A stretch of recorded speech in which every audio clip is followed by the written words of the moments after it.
আল্লাহর সাথে দেখা করতে যে আল্লাহর ঘর দেখা করতে যে এর চেয়ে খুশি আর বড় খুশি কি হতে পারে। আল্লাহ জানে সেই এতে আমাকে মাফ করে দেন, আমাদের সকল মুসলিম উম্মাহকে মাফ করে দেন। চলছে শেষ মুহূর্তের প্রস্তুতি, এখন অপেক্ষা ৫,০০০ কিলোমিটার পাড়ি দেওয়ার। হজযাত্রার চতুর্থ দিনেও উচ্ছ্বাসের কমতি ছিল না মুসল্লিদের চোখে মুখে। কেউ এসেছেন পরিবার পরিজন নিয়ে, আবার কেউ পবিত্র কাবার পথ ধরেছেন জীবনসঙ্গীর হাত ধরে। তবে সবার চাওয়া একটাই, মুসলিম উম্মার শান্তি কামনা। আল্লাহর সাথে দেখা করতে যে আল্লাহর ঘর দেখা করতে যে এর চেয়ে খুশি আর বড় খুশি কি হতে পারে। তৌফিক দিয়েছেন, আল্লাহ আমার হজকে যেন কবুল করেন। নিষ্পাপ শিশু হিসাবে আমরা যাতে বেহেশতে যেতে পারি। আল্লাহ জানে সেই এতে আমাকে মাফ করে দেন, আমাদের সকল মুসলিম উম্মাহকে মাফ করে দেন। আমাদের দেশ জাতি উম্মার মুসলিম উম্মার জন্য, ফিলিস্তিনি জাতির জন্য, সম্পূর্ণ মুসলমান ভাইয়ের জন্য আমরা দোয়া করব। আশকোনা হজ ক্যাম্পে ভোগান্তি নেই মুসল্লিদের, তবে কাটেনি ভিসা জটিলতা। সৌদি সরকারের ভিসা দেওয়ার মেয়াদ শেষ হলেও রোববার দুপুর পর্যন্ত ভিসা পাননি ১১,১৬৭ জন হজযাত্রী।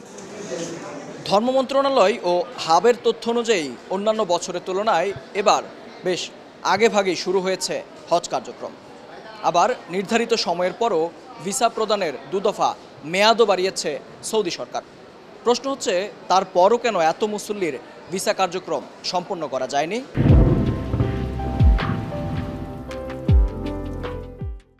ভিসা জটিলতার জন্য অনেকেই দায়ী করছেন এজেন্সিগুলোর সদিচ্ছার অভাবকেই। তবে হাব বলছে ত্রুটি খতিয়ে দেখছেন তারা। কখনো কখনো এগুলি অনলাইনে বিভিন্ন প্রবলেম থাকে, সার্ভার ডাউন থাকে ইত্যাদি বিষয়গুলি থাকে। তাছাড়া হজ যাত্রীদের বায়োমেট্রিক ফিঙ্গারপ্রিন্ট দিতে হয়, সেখানে এগুলি অনেক সময় মিসম্যাচ করে, অ্যাকসেপ্টেড হয় না।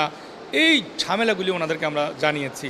সৌদি সরকারের বেঁধে দেওয়া সময়ের মেয়াদ শেষ হয়েছে ১১ই মে রাত ১২টায়। তবে তৃতীয় দফায় ভিসার আবেদনের সময় বাড়ানোর জন্য বাংলাদেশের পক্ষ থেকে চিঠি দিয়েছে মন্ত্রণালয়। তাই হজযাত্রীদের ভিসা নিয়ে দুশ্চিন্তার কোনো কারণ নেই বলে জানিয়েছে কর্তৃপক্ষ।